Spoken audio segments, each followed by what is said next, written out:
सो Ghazni Yamini dynasty कहलाती है and Ghazni नाम के शहर को बिलोंग करते थे, इसलिए गजनवाइट्स कहलाते हैं।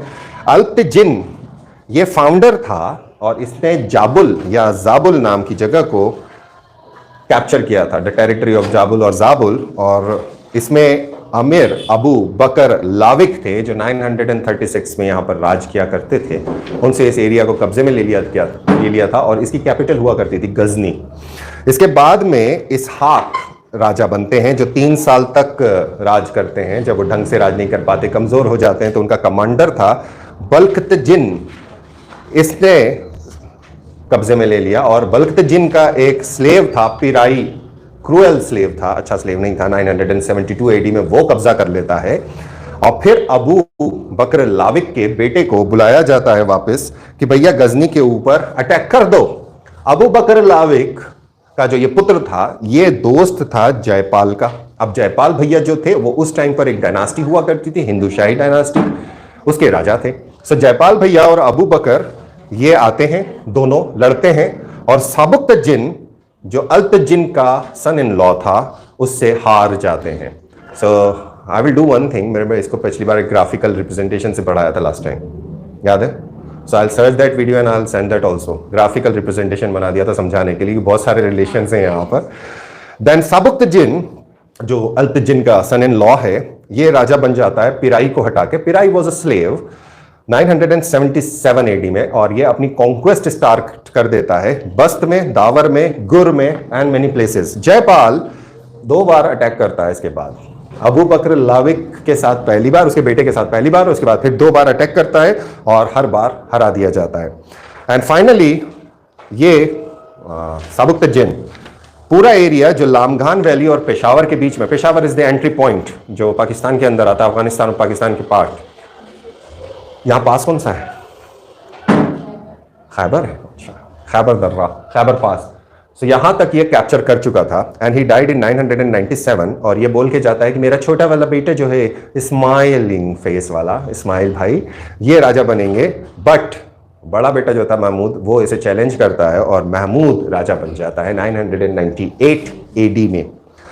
इसको टाइटल्स मिलते हैं बाद में, टाइटल्स रहते हैं यामीन उद दौला और अमीन उद मिल्ला, इसको खलीफा ने टाइटल दिए थे। असली नाम है महमूद, इसको हम बोलते हैं महमूद ऑफ गजनवी, महमूद गजनवी या महमूद गजनी। इसका कोर्ट पोएट इंपॉर्टेंट है, इनके कोर्ट पोएट हैं फिरदौसी, जिन्होंने किताब लिखी है शाहनामा, जिसकी वजह से इसका हिस्टोरिकल एविडेंस हमारे पास है। और यहां से हिस्ट्री, जो मैंने एक बात की थी, history is not written by Indians, नाम मात्र की हिस्ट्री है हमारे पास, इंडियंस की लिखी हुई। ये बाहर का बंदा था और बाहर से आया था, बाहर के बंदों ने हिस्ट्री की एविडेंसेस दिए हैं।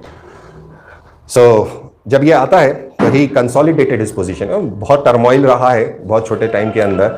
सो हेरात, यहाँ हार्ट लिखा है, हार्ट में अपनी पोजीशन स्ट्रांग करता है, गजब। Balkh, Bust and he conquered Khurasan. Khurasan is the south west part of Afghanistan, जो पर्शिया और पाकिस्तान का भी बॉर्डर पॉइंट आता है खुरासान। 999 एडी के अंदर खलीफा इसे रिकॉग्निशन देते थे, जो कहानी हमने कही थी कि as you are the ruler of these places, चढ़ावा वढ़ावा भेजा होगा भैया, सुल्तान टाइटल दे दो, दे दिया होगा। According to many historians the primary motive of his conquest, जिन्हें लूट कहा गया है, was simple assimilation of wealth to expand his empire to justify these. अब इसको जस्टिफाई करना है, लूट तो आप सकते नहीं, लूटने के लिए वॉर होती नहीं है, तो लूट को छुपाने के लिए what he termed his conquest as religious wars, religion को लेकर आ गया, होली वॉर्स कह दी। अब इनकी लड़ाई चल रही थी हिंदू शाही डायनास्टी से, जो इनकी एडजॉइनिंग डायनास्टी थी साउथ के अंदर, जयपाल। और बेसिकली जयपाल की गलती ये थी कि वो सबसे पहले वाले राजा के पुत्र के दोस्त थे, जिनकी वजह से लड़ाइयां चालू हुई, फिर लड़ाइयां चल रही थी।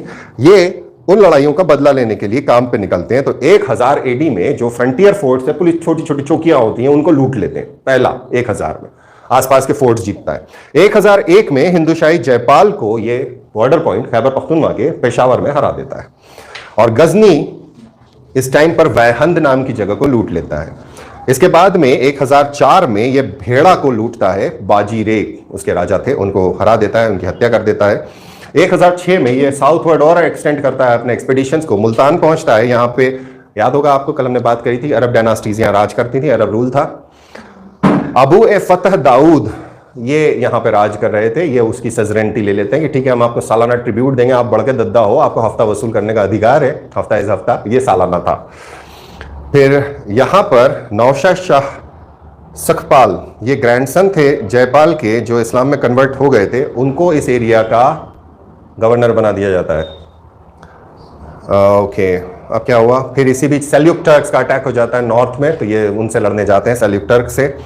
1008 में जो नौशाद शाह को गवर्नर बनाया था, जो जयपाल का ग्रैंडसन था, वो और दाऊद इस जो मुल्तान का ओरिजिनल राजा था, ये दोनों मिलकर रिवोल्ट कर देते हैं और वापस आना पड़ता है इसको, उस रिवोल्ट को दबाता है, क्रश करता है और वापस पूरी टेरिटरीज अनेक्स कर लेता है। पहले यह था कि तुम राजा हो, राज करते रहो, मुझे ट्रिब्यूट देते रहना, अब वो डायरेक्ट अपने अंडर में ले लेता है।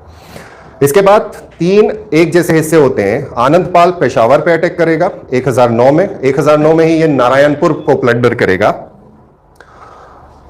जब आनंदपाल पेशावर पे अटैक करता है, इसको हरा दिया जाता है, एक पीस ट्रीटी हो जाती है और आनंदपाल अपनी एक नई कैपिटल बना के शिफ्ट हो जाते हैं नंदाना में। नारायणपुर को जीतने के बाद 1013 में ये वापस जाता है और नंदाना को लूटता है। अच्छा, तुम नंदाना, तो अभी तक की जितनी लड़ाइयां हैं ये हिंदू शाही डायनास्टी से रिलेटेड है, एक बस अरब डायनास्टी की है। इसके साथ साथ में सेल्यूक टर्क से नॉर्थ में उसकी लड़ाइयां चल रही हैं, वो अलग है।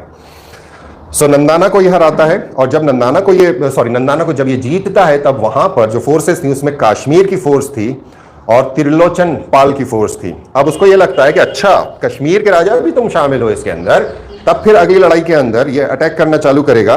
तो 1014 के अंदर ये लूट मचाता है थानेश्वर वो जगह थी जो पुराने टाइम में कैपिटल हुआ करती थी, बेसिकली हर्षवर्धन की ओरिजिनल सीट थी। तो थानेश्वर वॉज वेरी इंपॉर्टेंट। यहाँ पे रामा थे जो डेरा के राजा थे, और यहाँ जो थानेश्वर का पुराना टेंपल था उसको डिस्ट्रॉय करता है। 1018 में ये और आगे बढ़ता है और मथुरा तक पहुंच जाता है। 20 दिन तक ये लूट मचाता है मथुरा के अंदर, बहुत लपक के लूटता है, यहाँ के टेंपल्स को तोड़ता है और यहाँ से ये कन्नौज जाता है। और कन्नौज के अंदर राज्यपाला थे, राजा जो भाग जाते हैं, और कन्नौज को लूटने के बाद ये वापस चले जाता है। 1019 AD में ये फिर आता है। त्रिलोचन पाल इस टाइम पर चंदेला राजा की मदद मांगते हैं, तो चंदेला राजा विद्याधर अपनी मदद भेजते हैं और इस टाइम पर गजनी इनको हरा देता है।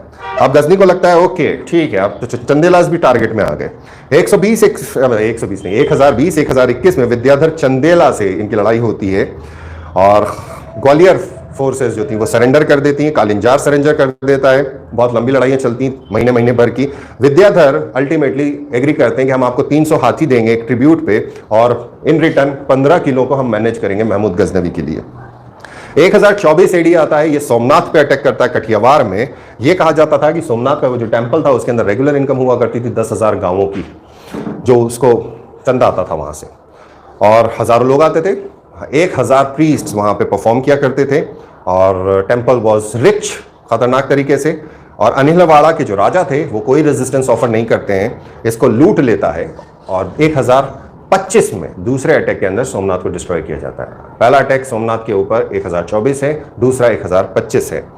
1025 में जब ये जा रहा था तो यहाँ पर इसके जो गाइड्स थे रेगिस्तान से निकलते समय, ये गाइड्स इसको भटकाते हैं कि इसकी आर्मी को रेगिस्तान में ले जाके ख़त्म कर दिया जाए, गाड़ दिया जाए, वहाँ पे जहाँ पानी ना मिले उसको भटका दिया जाए रास्तों से। किसी तरह से ये बच जाता है और अपनी फोर्स लेके वापस आता है, और वो आता है 1027 में।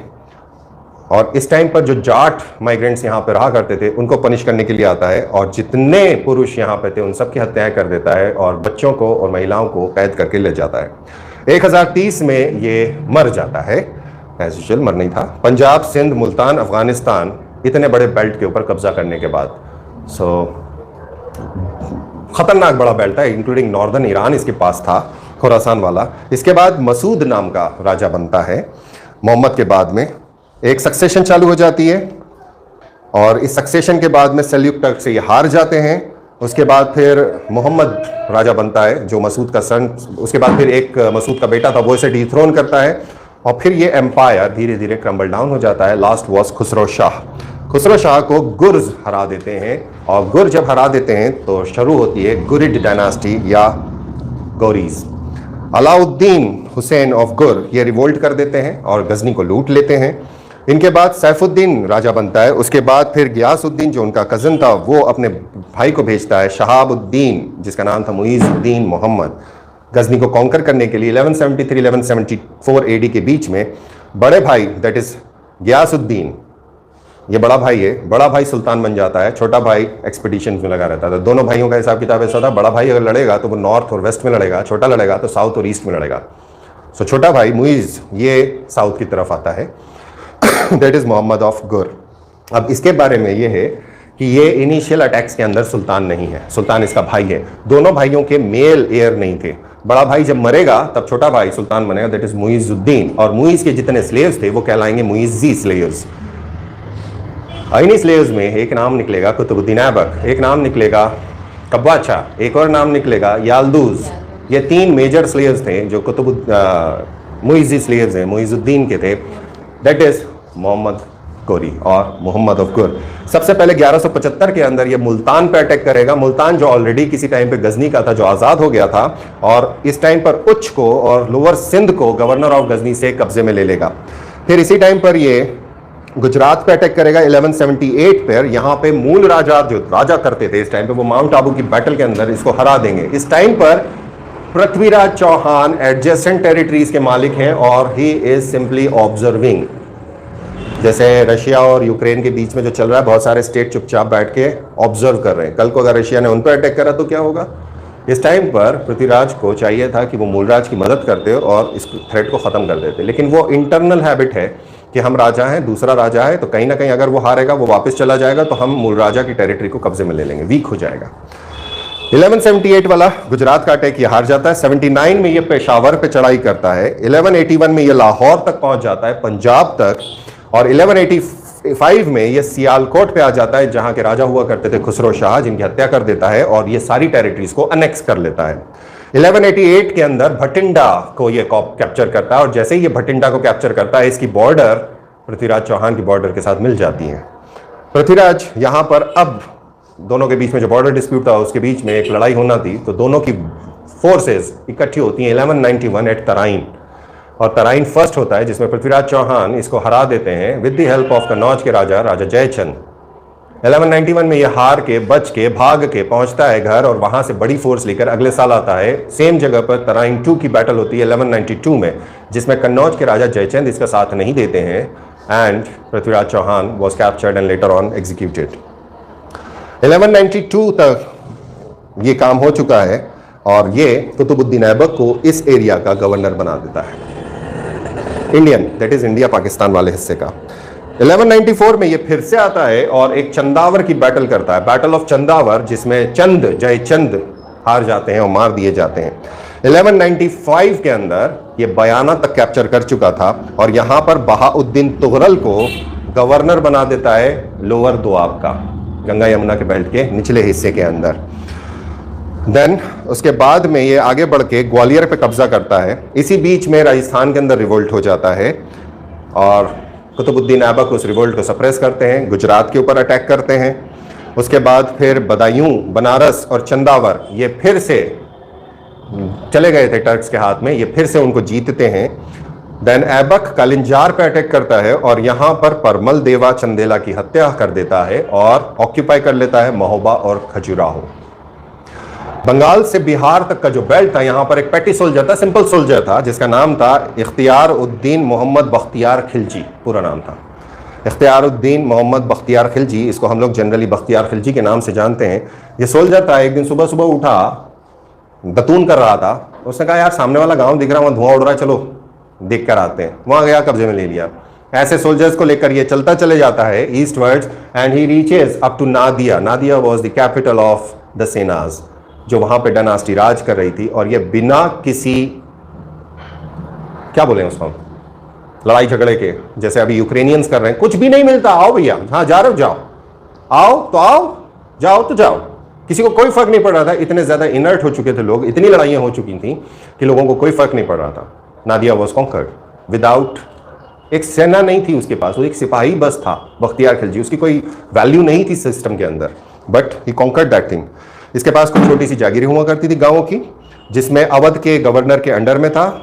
अवध के गवर्नर का नाम था उस टाइम पर हिसामुद्दीन आगुल बाक, बकी होना चाहिए। बख्तियार खिलजी कलेक्टेड फोर्स के साथ अटैक करते हैं और विदाउट एनी रेजिस्टेंस 1202-3 के अंदर ये ओदांतापुरी, नालंदा, विक्रमशिला सब जीत जाते हैं।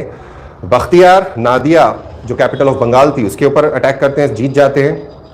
एम्बिशंस आगे चल के इसको तिब्बत लेके जाती हैं, तिब्बत ये पहुंचता है, तिब्बत के अंदर ये परेशान होता है कि तिब्बत कैसे जीतें, और जब ये वापस आता तो इसका जो ल्यूटेनेंट था वो उसकी हत्या कर देता है। 1202 के अंदर बड़े भाई की डेथ हो जाती है मुईज़ के, मोहम्मद राजा बनता है या सुल्तान बनता है, और उसके बाद में ये ख्वारिज्म नाम के एक शाह हुआ करते थे एरिया पर्शिया के, इनके साथ लड़ाइयाँ करते रहता है। 1205 में खोखर पंजाब के रिवोल्ट कर देते हैं। मोहम्मद इंडिया आता है, सप्रेस करता है। मोहम्मद जब वापस जा रहा था तो प्रे करते समय उसको किसी ने चाकू मार दिया एंड ही डाइड। कहा जाता है तो खोखर ने हत्या करी या शियाओं ने हत्या करी, व्हाटएवर। मोहम्मद ऑफ गुर्ग कोई औलाद नहीं थी, तो जितना भी एरिया कॉन्कर किया था ये इसके स्लेव्स में बढ़ जाता है। कुतुबुद्दीन ऐबक अपने आप को इंडिपेंडेंट सुल्तान घोषित कर देते हैं with the region of Delhi, और A.L. श्रीवास्तव के हिसाब से कहा जाता है द पीरियड ऑफ द सल्तनत ऑफ दिल्ली। यहाँ पर 3 प्रिंसिपल गवर्नर्स हुआ करते थे। याल्दुज जो गजनी में था, कबाचा इंडस के ईस्ट वाले हिस्से में था, और कुतुबुद्दीन ऐबक इंडियन दोआब में थे। बाकी मंडे जा रहा एक लास्ट पैराग्राफ है। कुतुबुद्दीन ऐबक टर्किश पेरेंट्स के औलाद थे और बचपन से ही ये स्लेव हो गए थे। वहाँ से इनको निशापुर ले गए थे, वहाँ एक लोकल काजी ने इसे ख़रीद लिया था और उस काजी ने सब कुछ इन्हें सिखाया था, लिखना पढ़ना। काजी की बात डेथ के बाद में उसको फिर से बेच दिया गया और अल्टीमेटली मोहम्मद ऑफ गुर ने इसे परचेज़ कर लिया गया। जब इसे परचेज़ कर लिया तो इसकी लॉयल्टी और करेज से प्रभावित होकर ये अपनी रैंक्स में बढ़ता चला गया and finally he became general. Ultimately command करता है एक यूनिट को, फिर बड़े एरिया को, और फिर finally he was given the governorship of India. यहाँ से चूंकि ये स्लेव था इसलिए स्लेव डायनास्टी चालू होगी। स्लेव डायनास्टीज है एक्चुअली वो सल्तनत ऑफ दिल्ली। सो इसको हम मंडे ऑनवर्ड्स कंटिन्यू करेंगे। Take care, bye bye. PPM के अंदर मैं लिंक भेज रहा हूँ। क्या पढ़ाना क्या है मुझे, कल क्या पढ़ाया?